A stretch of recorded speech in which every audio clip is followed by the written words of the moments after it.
माननीय भरैया जी। माननीय अध्यक्ष महोदय, माननीय राज्यपाल महोदय के जो भाषण का धन्यवाद है उसके खिलाफ खड़ा हुआ हूँ। पूरा भाषण तो उन्होंने नहीं पढ़ा था, लेकिन लिखा हुआ भाषण है जिसमें उन्होंने कहा है भारत लोकतंत्र की माता है और यह सदन लोकतंत्र का मंदिर है। ये सत्य है, लेकिन संविधान को कहाँ छोड़ देते हैं। संविधान और संविधान निर्माता बाबा साहेब अम्बेडकर का नाम उन्होंने नहीं लिया कि दरअसल वो क्या है। संविधान और बाबा साहेब अम्बेडकर से बीजेपी की सरकार को नफरत क्यों है, इसके बारे में भी उन्हें बताना चाहिए। आगे इसमें पिछड़े वर्ग ओबीसी जो 50% है, मध्य प्रदेश में 50% ओबीसी है, इसकी बात इस सदन में कभी नहीं हुई। क्या बिना पिछड़े वर्ग से, मुझे भी देख, मेरे भी आंखें हैं, मेरे भी आंखें हैं, फोटो से काम नहीं चलेगा, लेकिन ये सदन जो देश का लोकतंत्र चलता है, आप लोग तो ये भी कहते हैं कि वो दलितों के नेता हैं।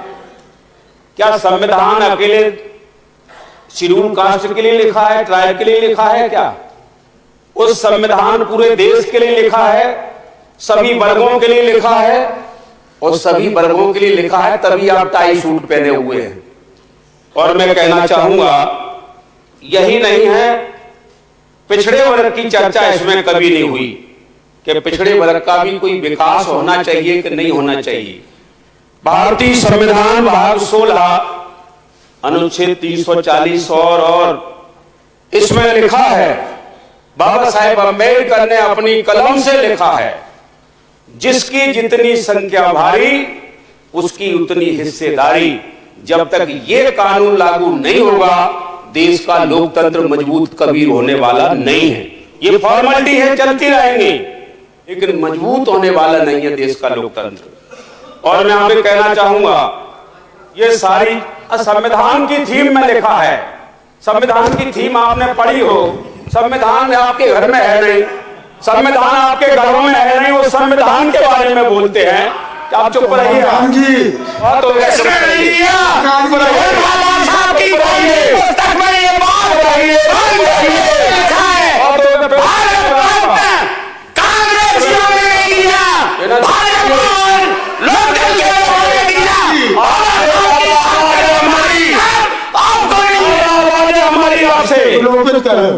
बढ़ जाएगा, ज्यादा मत चिल्लाइए। और आगे मैं कहना चाहूंगा, अरे उमाकांत जी, पेट बढ़ जाएगा, क्या तरीका से। अब आप अध्यक्ष महोदय, पूरे भाषण में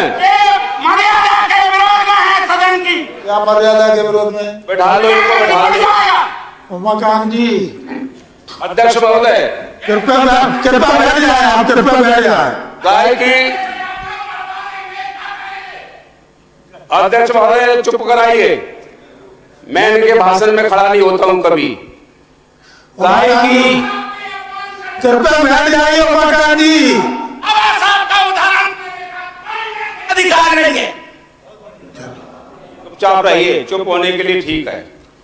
चलिए, गाय की जिंदगी बचाने की चर्चा, गाय की जिंदगी बचाने की चर्चा इस पूरे भाषण में नहीं है।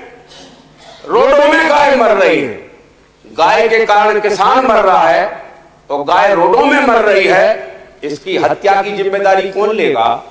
इसकी हत्या की जिम्मेदारी सरकार की है। और यही नहीं, बेरोजगारी राज्य का नहीं, देश का बड़ा विषय है। बेरोजगारी के विषय में कोई चर्चा भाषण में नहीं। बेरोजगारी के अलावा महंगाई एक बहुत बड़ा विषय है। महंगाई के ऊपर इस भाषण में कोई चर्चा नहीं है। और यही नहीं है, किसान के विषय है जो आपके मैनिफेस्टो में थे। 3100 रुपए धान खरीदी, 27 रुपए गेहूं की खरीदी नहीं है उसमें। और यही नहीं है, गैस सिलेंडर 450 रुपए की इसमें कोई चर्चा नहीं है, और उसको बड़ी होशियारी से इन्होंने गुमराह करके पात्र बहनों के लिए है। पात्र बहनें कौन सी हैं? और यही नहीं है, घर का सपना साकार हो रहा है। हम लोग क्षेत्र में जाते हैं तो क्षेत्र में लोग हमको कहते हैं हमारे को रहने को जगह नहीं है, प्लॉट दिया जाए। और यही नहीं है, बिजली एक बड़ा संकट हो गया है, सरकार के षड्यंत्र के कारण है। ट्रांसफार्मर फूंक देते हैं और कहते हैं तुम हमको वोट दो तो तुम्हारा रात में ही रख देंगे।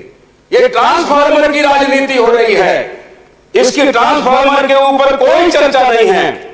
कानून व्यवस्था इतनी फेल है कि इनके थानों में चले जाइए, बिना पैसे के गरीब लुट करके वहां से नहीं आ रहा है। और यही नहीं है अध्यक्ष महोदय, इसमें एक बहुत बड़ी चर्चा है कि जनजाति के भाई बहनों के लिए, शेड्यूल्ड ट्राइब के भाई बहनों के लिए इन्होंने क्या कहा मालूम है? मदरा निर्माण का हेरिटेज बना दिया। मदरा निर्माण का मतलब है एक मदरा निर्माण तो वैसे करते थे, लेकिन अब खुले में मदरा निर्माण होगा। यानी ट्राइब के महिला पुरुष इनकी जिंदगी बर्बाद करने का एक बड़ा षड्यंत्र है सरकार का। 78% महिलाओं के बारे में कहा है कि इनके खाते खुले हैं, क्या उसमें पैसा डला है क्या? इसकी कोई चर्चा नहीं है। और उसमें कहा 2,30,00,000 लोग गरीबी से बाहर हो गए हैं। मैं आपसे कहना चाहता हूं कि बीपीएल की सूची से नाम काटे जा रहे हैं, और जिनके नाम जुड़ना है वो जुड़ने से मना कर देते हैं। यही नहीं है, गरीबी, अगर गरीबी वास्तव में गरीबी को हटाना चाहते हो तो इनका क्या षड्यंत्र का नारा है? गरीबी हटाना होता है बराबर गरीबों को ही हटा दो। यह है इसका मतलब। गरीबी बढ़ी है। गरीबी कैसे बढ़ी है जो मैं आपको बताना चाहता हूं। शेड्यूल कास्ट और शेड्यूल ट्राइब के जो इसमें वित्तीय व्यवस्थाएं थी, शेड्यूल कास्ट शेड्यूल ट्राइब की वित्तीय विकास की जो व्यवस्था थी, अंत व्यवसायी योजना, रानी दुर्गावती योजना, पवन पुत्र योजना, ये सारी योजनाएं इन्होंने खत्म कर दी हैं। और शेड्यूल कास्ट और शेड्यूल ट्राइब के जो लोग हैं उनको सब्सिडी वाली कोई भी योजना अभी नहीं बची है। जो योजना है इसमें सब्सिडी नहीं देते हैं। और औद्योगिक भूखंडों में इनको कोई आरक्षण नहीं है। और इनको शांत करने के लिए क्या कहा जाता है मालूम है? अरे हम तो संत रविदास स्मारक बना रहे हैं, संत रविदास स्मारक और सह सामुदायिक भवन का निर्माण कर रहे हैं। मध्य प्रदेश में शेड्यूल कास्ट के 30 जिले बाहुल्य है शेड्यूल कास्ट, ऐसा ये बोलते हैं। और उसमें झूठ की कहानी क्या है कि 30 जिले छोड़िए आप, यही बात सुन लीजिए सब रविदास जी के नाम की कि 30 जिले में ये बनाएंगे कि नहीं बनाएंगे वो तो छोड़िए। मुख्यमंत्री जी ने 26 जनवरी 2009 को घोषणा की थी उज्जैन में। क्या घोषणा की थी कि महू में बाबा साहेब अम्बेडकर स्मारक जिस तरह बना है उसी तर्ज पर हम उज्जैन के क्षेत्र में रविदास स्मारक बनाएंगे।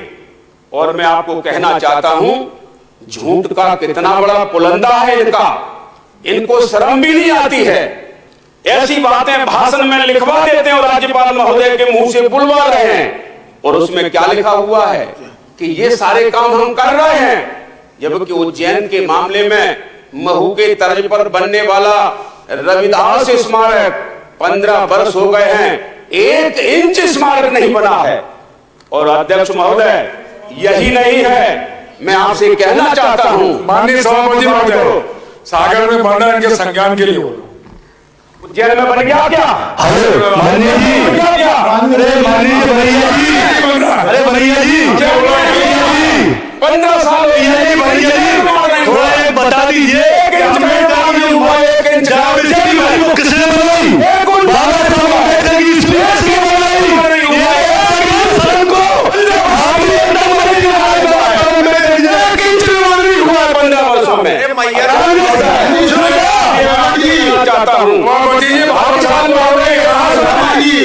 राज्यपाल महोदय के भाषण में ये झूठी बातें लिखवा करके इस तरह से प्रचार कराते हैं, इन वर्गों को फंसाते हैं। माननीय भैया जी, का अध्यक्ष महोदय हो गया। मैं अपनी बात सुनाऊंगा। धन्यवाद धन्यवाद धन्यवाद। लेकिन मैं ये बात कहना चाहता हूँ, हमारे महापुरुषों का अपमान करते हैं और उस अपमान को सहन नहीं करेंगे। धन्यवाद।